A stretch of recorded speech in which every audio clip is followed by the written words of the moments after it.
It was a dreary October night when Jacob, a delivery driver for Uber Eats, found himself racing against the storm. The rain pounded against his windshield, and the fog made it nearly impossible to see the road ahead. He had just one last delivery for the night, an order placed by someone named Mr. Graves. The address was on the outskirts of town, an area Jacob had never ventured to before. The road to the delivery location was winding and dark, lined with trees that cast eerie shadows in the headlights. As he drove deeper into the woods, he couldn't shake the feeling of unease. His phone's GPS finally directed him to a long, unpaved driveway that led to an old, large house. Jacob hesitated for a moment, but he knew he had to complete the delivery. He grabbed the bag of food and stepped out into the cold, damp night.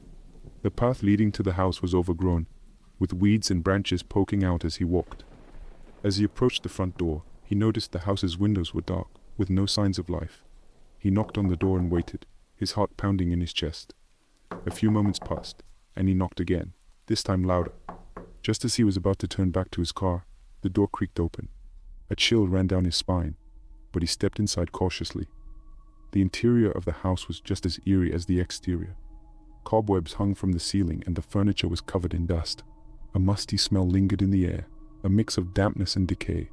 Jacob called out, "Mr. Graves, I have your delivery." There was no response, only the echo of his voice in the empty halls. He slowly made his way deeper into the house, the floorboards creaking under his weight. As he rounded a corner, he saw a faint light coming from a room at the end of the hallway. He headed towards it, hoping to find Mr. Graves. When he reached the room, he saw an old oil lamp flickering on a table. The room was sparsely furnished, with a few chairs and a large wooden table in the center. What caught his attention, however, were the old portraits hanging on the walls.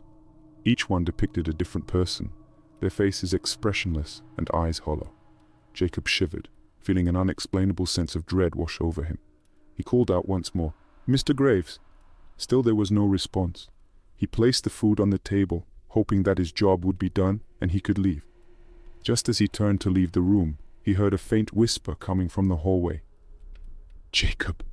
He froze in place, his breath catching in his throat. How did this person know his name? He hadn't introduced himself to anyone. The whisper came again, this time louder.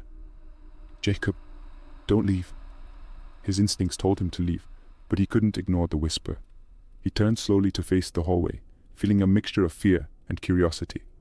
As Jacob turned to face the hallway, he saw a shadowy figure emerging from the darkness. The figure was tall and shrouded in a long, tattered coat. Jacob's heart raced as he tried to make sense of the situation. "Mr. Graves?" he asked hesitantly, his voice barely audible. The figure stepped closer, and Jacob could see the outline of a pale face beneath the hood. "You shouldn't have come here," the figure said in a raspy voice. "This place is cursed." Jacob's fear intensified, but he forced himself to remain calm. "I'm just here to deliver your food," he said, holding up the bag as a peace offering.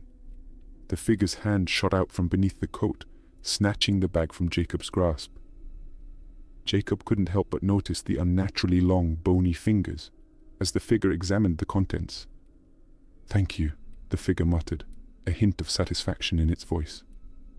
Jacob took a step back, eager to leave the strange house. "Is there anything else I can do for you?" he asked, hoping the answer would be no. The figure shook its head slowly.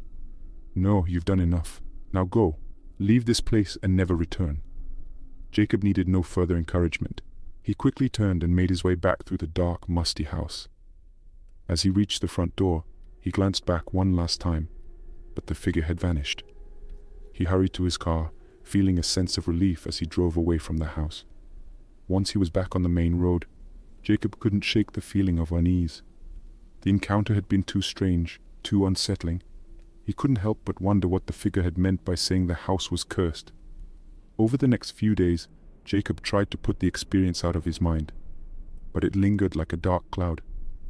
He considered calling the police to report the strange encounter, but he couldn't think of what to say. No crime had been committed. He had simply delivered food to an unusual customer. As time passed, Jacob began to question whether the whole experience had been a product of his imagination. Maybe the storm and the late hour had played tricks on his mind. He continued his work as a delivery driver, avoiding any requests that took him near the old house. One night, months later, Jacob received a new order from Mr. Graves. His heart skipped a beat as he read the address. It was the same old house. He accepted the order, but as he drove toward the location, he found himself making a different decision. Instead of delivering the food, he stopped his car, canceled the order, and drove home.